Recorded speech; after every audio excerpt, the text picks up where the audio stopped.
Smallest form தான் வந்து இப்போ நான் உங்களுக்கு சொல்றேன். ஆடியன்ஸ் அதிகமா வந்து தியேட்டர்ல படத்தை சாம்பிள் பண்றதுக்கான சூழலை இங்க இருக்கக்கூடிய எல்லாரும், நம்ம எல்லாருமே ஸ்டேக் ஹோல்டர்ஸ், நம்ம வந்து உருவாக்கணும். ஏன்னு கேட்டீங்கன்னா, இப்போ ஜேபி மாதிரி ஒரு இயக்குனர், இது வந்து ஒரு எல்லாம் போல்டு அட்டெம்ப்ட், அப்புறம் வந்து போல்டா நடிச்சிருக்காங்க, அப்புறம் போல்டா பேசுறாங்க அப்படின்னு ஒரு சூழல் இருக்கு. அது ரொம்ப ஒரு ஒரு பிற்போக்கான சிந்தனை. அது ரொம்பவும் பிற்போக்கான சிந்தனை. அதாவது நம்மளுடைய சக மனிதன் ஒரு சில ஆண்டுகளுக்கு முன்னாடி கத்தோலிக்க திருச்சபை சபையுடைய போப்பாண்டவர் ஒரு ஒரு ஒரு ரீல்ல பேசும்போது, இன்டர்வியூல பேசும்போது என்ன சொல்றாரு, அவர் வந்து ஒரு ஹோமோசெக்சுவல் ரிலேஷன்ஷிப்பை சப்போர்ட் பண்றாரு. அவர் என்ன சொல்றாருன்னா, சக மனிதனை நேசிங்கிறது என்னுடைய அடிப்படை, அந்த அடிப்படையில இதை நான் முழுவதுமாக ஆதரிக்கிறேன் அப்படிங்கிறாரு. இப்போ எங்களுக்கு தேவை உங்களுடைய ஆதரவு கிடையாது, சப்போர்ட். நீங்க எங்களோட சிம்பத்தைஸ் பண்ண வேண்டாம், ஆனா எங்களை நீங்க சப்போர்ட் பண்ணுங்க. எதுக்கு சப்போர்ட் பண்ணணும்? To have a normal life like how other people live in the society. இங்க பேசும்போது கூட வந்து இவங்க டிஃபரெண்ட் அப்படின்ற ஒரு வார்த்தையை யாரோ பயன்படுத்தினாங்க, அதெல்லாம் கிடையாது. இந்த படம் எது நார்மல் இல்லைங்கிறத கேள்வி எழுப்பக்கூடிய படம், அதற்கு விடை சொல்லக்கூடிய படம்.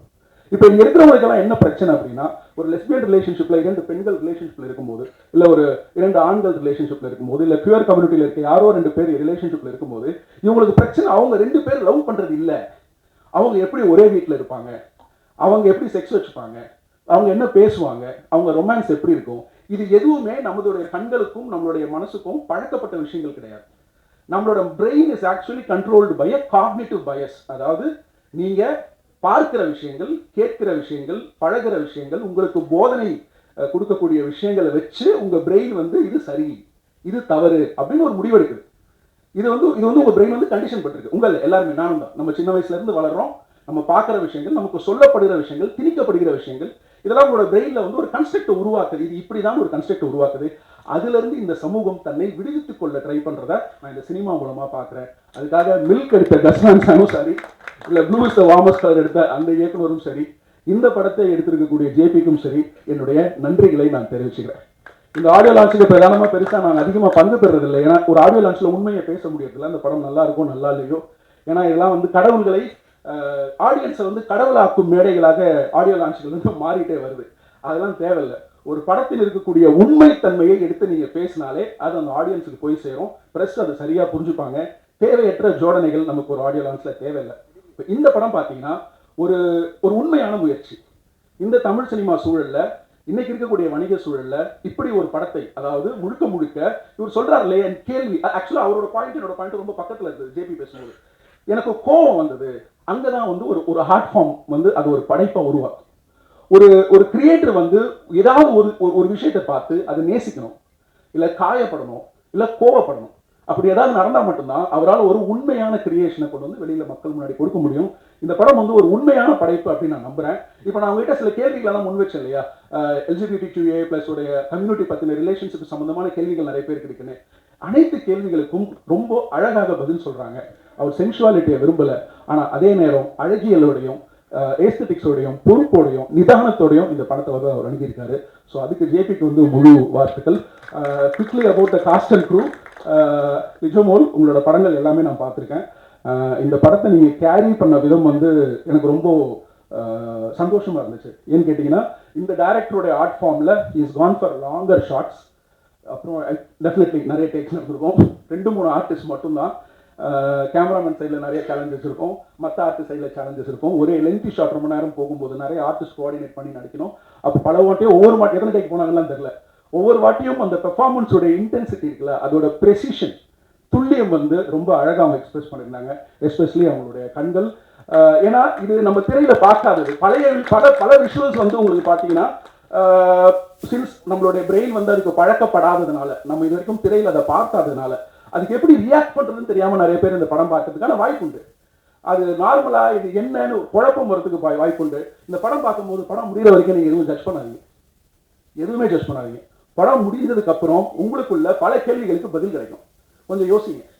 ஸோ இந்த படம் வந்து தமிழ் சினிமாவின் ஒரு முக்கியமான முயற்சியை நான் பார்க்குறேன். இந்த படத்தில் நடிச்சிருக்கிற அனைத்து நடிகர்களும் சிறப்பாக நடிச்சிருக்காங்க. அனுஷா ரொம்ப நல்லா நடிச்சிருக்காங்க. பாட்டு ரொம்ப பிடிச்சிருக்கு. கண்ணன் சாருடைய அந்த பாட்டு ரொம்ப பிடிச்சிருக்கு. அவங்க உமாதேவியனுடைய ஃப்ரெண்டு ரொம்ப அழகான வரிகள் எழுதியிருக்காங்க. ஏதோ ஒரு விஷயம் ஸ்பெஷலாக இருக்கு இந்த பாட்டுலன்னு பார்க்கும்போது, விஷுவலை பார்த்து எழுதினாங்கிறது எனக்கு இப்போ தான் தெரிஞ்சுது. அப்புறம் அந்த தம்பியும் ரொம்ப நல்லா நடிச்சிருக்காரு. அனைத்து டெக்னீஷியன்ஸ் அண்ட் காஸ்ட் இந்த படத்தில் ஒரு சின்சியரான எஃபர்ட்டை கொடுத்துருக்காங்க. அவங்களுக்கு நம்மளுடைய அந்த 1.5-2 மணி நேரம் டைம் கொடுக்கறது முழு தகுதி நான் நினைக்கிறேன். இந்த வாய்ப்புக்கு நன்றி. தேங்க்யூ. ரொம்ப அருமையா குறிப்பாக வந்து சினிமா விழிப்புணர்வு அப்படின்ற வார்த்தையை பதிவு பண்ணீங்க. ரொம்ப அருமையா இருந்தது. அடுத்து நம்ம ரொம்ப டவுனா இருந்தா படம் பார்க்கலாம், ரீவாட்ச் போடலாம் அப்படின்னு பார்த்தீங்கன்னா கண்டிப்பா இந்த படத்தை பார்ப்போம். காணும் இந்த படம் எத்தனை வாட்டி பார்த்தாலும் திரும்ப பார்க்க வைக்கிற மாதிரி அந்த படத்தில் நடிச்ச அத்தனை பேரும் சூப்பராக பண்ணியிருப்பாங்க. அந்த திரைக்கதையும் அவ்வளோ அழகாக இருக்கும். ஸோ அந்த படத்தை இயக்கிய இயக்குனர் பாலாஜி தரணிதரன் அவர்களை அன்போடு பேச அழைக்கிறோம். அதே மாதிரி பத்திரிகை ஊடக நண்பர்களுக்கும் பெரியவங்களுக்கும் வணக்கம். முன்னாடி பேசினவங்க டைரக்டர்ஸ் எல்லாருமே படத்தை பார்த்துட்டாங்க. அதனால் அவங்களால படம் குறித்து தெளிவாக பேச முடிஞ்சுச்சு. என்னால் படம் பார்க்க முடியல. அதனால் படம் குறித்து பேசாமல் இந்த படத்தில் சம்மந்தப்பட்ட ஒரு சில நண்பர்கள் இருக்காங்க, அவங்கள பற்றி நான் பேசணும். முதல்ல ஜேபி சார் பற்றி பேசணும். 2014-15 நான் ஒரு படம் டைரக்ட் பண்ணியிருந்தேன் ஃபெஸ்டிவல்ஸ்க்காக. அந்த படம் வந்து பெங்களூரு ஃபிலிம் ஃபெஸ்டிவலில் ஸ்க்ரீன் ஆகிருந்தது காம்படிட்டிவ் செக்ஷனில். அதே சமயத்தில் அவரோட படமும் அப்போது லென்ஸ் தான் வந்தாங்க. லென்ஸ் வந்து அப்போது காம்படிட்டிவ் செக்ஷனில். அப்போ மைசூரில் வந்து எல்லா ஃபெஸ்டிவல்லாம் முடிஞ்ச பிறகு எல்லா ஃபில்ம் மேக்கர்ஸ்க்கும் ஒரு டின்னர் வச்சுருந்தாங்க. சாருக்கு இந்த ஃபெஸ்டிவல் சினிமா மேலே இருக்கிற மோகமும் அதே சமயம் இந்த ஃபெஸ்டிவல் சினிமாவும் கமர்ஷியல் சினிமாவும் ஏன் வந்து இவ்வளோ பெரிய இடைவெளி இருக்குது, இதில் பிளெண்ட் இல்லைங்கிறதுக்கான அதீத கோபமும் அவர் கமர்ஷியல் கன்ஸ்டன்ஸுக்கு அடங்காத ஒரு மனுஷன் அப்படிங்கிறதுக்கு வந்து அவரோட ஃபில்மோகிராஃபி வந்து பெரிய ப்ரூஃப் தான். பட் நீங்கள் ஒரு 10 நிமிஷம் பேசுனீங்கன்னா போதும். அவர் இன்னும் நாங்கள் இதுக்கு முன்னாடி மீட் பண்ணும்போது சொல்கிறேன், அவர் தொடர்ந்து அவர் எடுத்துகிட்டு இருக்கிற சப்ஜெக்ட்ஸ் வந்து இப்போ சார் சொன்ன மாதிரி தான். இல்லை நான் வந்து இங்கே வேற ஒரு நோக்கத்துக்காக இங்கே வந்திருக்கேன் அப்படிங்கிறதுக்காக அது தன்னுடைய கொள்கையில் வந்து அதீத பிடிப்போடு இருக்கிறாரு. அது தொடர்ந்து நிச்சயமாக அதுக்கான ஆதரவு நம்ம கொடுக்க வேண்டியது நம்மளுடைய கடமைங்கிறது நான் இந்த இடத்துல பதிவு பண்ணணும்னு நினைக்கிறேன். ஏன்னா ரொம்ப ரேர் இப்படியான ஒரு ஃபில்ம் மேக்கரை நம்ம ஊரில் கண்டெடுக்கிறது. ஸோ வாழ்த்துக்கள் சார் உங்களுக்கு முதல்ல. அண்ட் ரெண்டாவது செங்கேனி பற்றி சொல்லணும். நான் இன்னமும் அவங்கள செங்கேனி தான் கூப்பிடுவேன். என்னன்னா நெல்சன் சார் சொன்னார் நிறைய டேக்ஸ் போயிருக்கோம், ஆனால் அவங்க எப்படி பர்ஃபார்ம் பண்ணும்போது எனக்கு தெரிஞ்சு ட்ரைனிங் வந்து எங்கள்கிட்ட தான் எடுத்துருந்துருப்பாங்கன்னு நினைக்கிறேன். ஏன்னா இந்த படத்தை நாங்கள் ஜெய்பீம் டப் பண்ணும்போது நான் என்ன தான் பார்த்துக்க சொன்னார் டப்பிங் ஞானவேல் சார். ஸோ நான் தான் வந்து இவங்களுக்கு டப்பிங் வந்து கோஆர்டினேட் பண்ணேன். கிட்டத்தட்ட ஹோல் ஃபிலிமும் 5 தடவை டப் பண்ணாங்க. நான் வந்து முடிச்சுட்டு ஃபஸ்ட்டு தடவை டப்பிங் முடிஞ்சிச்சு, நீங்கள் போகலாம் ஊருக்கு போகலாம் அப்படின்னு சொல்லிடுவேன். ஒரு 2 நாள் கழிச்சு திருப்பி லிஜோ ஃப்ரீயாக இருக்கீங்களா, நான் சொல்லுங்கள், நான் ஒன்றும் இல்லை, ஒரு 2 டைலாக் கரெக்ஷன் இருக்குது, வர முடியுமா? நான் எந்த முகசொலிப்பும் இல்லாமல் 2வது தடவை வருவாங்க. வந்துட்டு அந்த 2 டைலாக் முடிஞ்சில்ல அப்படின்வாங்க. இல்லை திருப்பி ஃபஸ்ட்டில் இருந்துன்னு சொல்லுவேன். ஸோ இது மாதிரி அதை பண்ணலாமா, அது மாதிரி இதே பண்ணலாம். But the commitment that she had, talent அப்படிங்கிறது இன்னொரு பக்கம் இருந்தாலும் அவங்கக்கிட்ட இருந்த கமிட்மெண்ட் தான் நான் பார்த்து இன்ஸ்பயர் ஆகி இந்த மாதிரி வேலை செய்யணும்.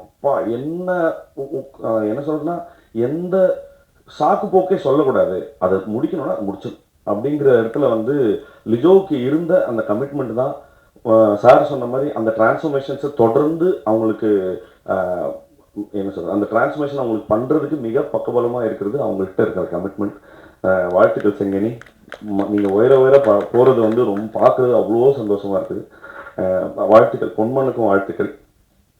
இந்த படத்தில் நடித்த நான் திரையில் பார்த்து வியந்த நிறைய நடிகர்கள் இருக்காங்க. வினித் சார் மாதிரி, ரோஹினி மேம் மாதிரி நிறைய பேர் வந்து இந்த படத்தில் இருக்கிறாங்க.